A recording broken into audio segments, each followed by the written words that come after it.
নমস্কাৰ বন্ধুসকল, আজি আমি পটলৰ মতা আৰু মাইকী গছ কেনেকৈ চিনিব পাৰি চাওঁ আহকচোন। পটলৰ সাধাৰণতে মতা আৰু মাইকী গছ বেলেগ বেলেগ থাকে। মতা গছত মতা ফুল ফুলে, ইয়াত কোনো ফল নধৰে, ফুলবোৰ সৰি পৰে। এইজোপা দেখিছেনে? এইজোপা মতা গছ, ইয়াত এইটো ফুল ধৰিছে, এইটো ফুলৰ কলি আহিছে, কিন্তু এইটো ফুলটো ফুলাৰ পিছত এইটো মৰহি যাব।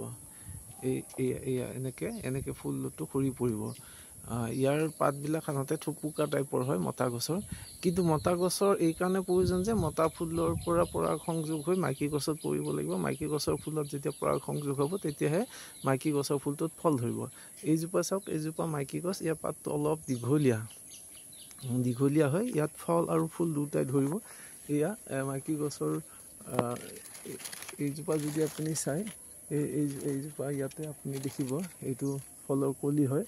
ফুলৰ লগতে ফুলৰ তলফালে কলি থাকিব আৰু মতা গছৰ ফুলৰ পৰা যেতিয়া মাইকী গছৰ ফুলত পৰাগ সংযোগ হ'ব তেতিয়া ফল ধৰিব। এইজোপা মাইকী গছৰ পাত চাওক, এয়া পাতটো দীঘলীয়া হয়, এয়া পাতটো দীঘলীয়া হয়। এয়া চাওক, এয়া ফুল ধৰিছে।